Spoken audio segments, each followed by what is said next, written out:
अस्सलाम वालेकुम व्यूअर्स, मैं हूं शाकिर सोलंकी।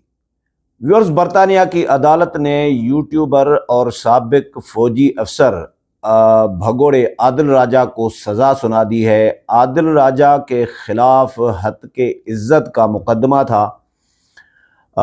ब्रिगेडियर रिटायर्ड राशिद नसीर ने ये मुकदमा किया था बरतानिया की अदालत में और ये केस वो हार गए हैं।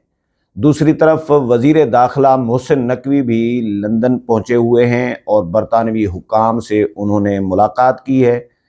मुलाकात में जो खबरें आई हैं, मीडिया रिपोर्ट्स ये हैं कि उन्होंने कुछ जो भगोड़े जो रियासत पाकिस्तान के ख़िलाफ़ बरतानिया में बैठकर जो हर्जा सराई कर रहे होते हैं, प्रोपेगंडा कर रहे होते हैं, इल्ज़ाम तराशी कर रहे होते हैं, उनकी हवालगी के हवाले से गुफ्तगू की है, बातचीत की है। इससे पहले मोहसिन नकवी इस्लामाबाद में बरतानवी हाई कमिश्नर के साथ भी मिले थे और उनको भी बाज़ाब्ता तौर पर दरख्वास्त दी जा चुकी है कि जो पाकिस्तान को मतलूब अफराद हैं, जो रियासत के ख़िलाफ़ हर्जा सराई कर रहे होते हैं बरतानिया में बैठकर, उनको पाकिस्तान के हवाले किया जाए। उनमें कहा जा रहा है कि आदिल राजा और उसके साथ कुछ और लोग भी शामिल हैं जिनकी हवालगी का पाकिस्तान ने मुतालबा किया है। तो मैं ख़बर आपको शेयर कर देता हूँ बरतानवी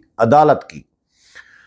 ख़बर यह है कि जी बरतानिया में मुकीम साबिक फ़ौजी अफसर और यूट्यूबर यानी भगोड़े के तौर पर मशहूर है वो आदिल राजा, इनको अदालत ने हुक्म दिया है कि वो ब्रिगेडियर रिटायर्ड राशिद नसीर से अवामी सतह पर माफ़ी मांगें।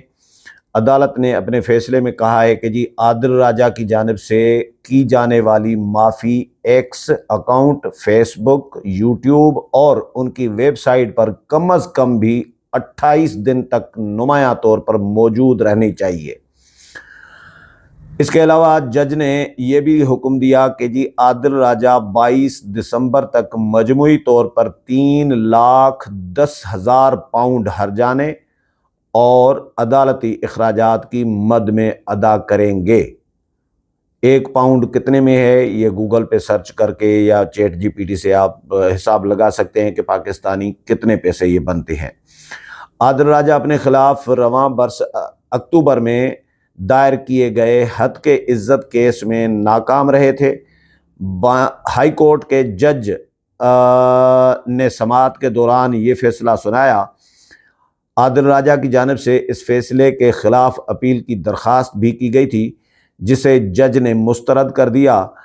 ब्रिगेडियर रिटायर्ड राशिद नसीर ने अदालत से दरख्वास्त की थी कि अक्टूबर में सुनाए गए फैसले के मुतालिक बाज़ाब्ता आर्डर जारी किया जाए। तफसीली हुक्म में जज ने वाज़ेह किया कि आदिल राजा को 22 दिसंबर तक 50,000 पाउंड हर्जाना और 2,60,000 पाउंड अदालती अखराजात अदा करना होंगे, जबकि इजाफी अखराजात का तखमीना बाद में लगाया जाएगा और वो भी आदिल राजा को ही अदा करना होंगे। जज ने आदिल राजा को हुक्म इम्तनाई भी जारी किया है, जिसके तहत उन्हें आइंदा ब्रिगेडियर राशिद नसीर से मुतल्लिक किसी भी हत्कामेज़ बयान को दोहराने से मना भी किया गया है। अदालती फैसले के बाद आदिल राजा के वकील ने कहा कि जी वो इस फैसले को कोर्ट ऑफ अपील में लेकर जाएंगे। आदिल राजा ने भी बयान जारी करते हुए कहा है कि जी वो अदालत के इस फैसले के ख़िलाफ़ अपील ज़रूर करेंगे। याद रहे कि अक्टूबर में सुनाए गए फैसले में अदालत ने आदिल राजा के ब्रिगेडियर राशिद नसीर के ख़िलाफ़ इल्ज़ामात को बेबुनियाद करार दिया था। आज के फैसले के लिए ब्रिगेडियर रिटायर्ड राशिद नसीर खुद अदालत में पेश हुए थे, जबकि आदिल राजा की जानिब से उनके वकला ने नुमाइंदगी की, लेकिन अब वो केस हार चुके हैं। अदालत ने माफ़ी मांगने के लिए कहा है ब्रिगेडियर रिटायर्ड राशिद नसीर से, और ये माफ़ी 28 दिन तक अपने तमाम सोशल मीडिया जो अकाउंट्स हैं, चैनल्स हैं, प्लेटफार्म्स हैं, उन पर 28 दिन तक नुमायां तौर पर रहने भी चाहिए। और फिर आइंदा के लिए भी इनको मना कर दिया गया है कि ब्रिगेडियर राशिद नसीर के ख़िलाफ़ किसी किस्म की हत्कामेज़ बात नहीं करेंगे اور ہرجانہ اور عدالتی اخراجات بھی ادا کرنے کا حکم دیا گیا ہے اور اپیل بھی ان کی مسترد کر دی گئی ہے۔ امید ہے پروگرام پسند آیا ہوگا، اگلے پروگرام میں پھر ملاقات ہوگی، تب تک اجازت چاہتا ہوں، اللہ حافظ۔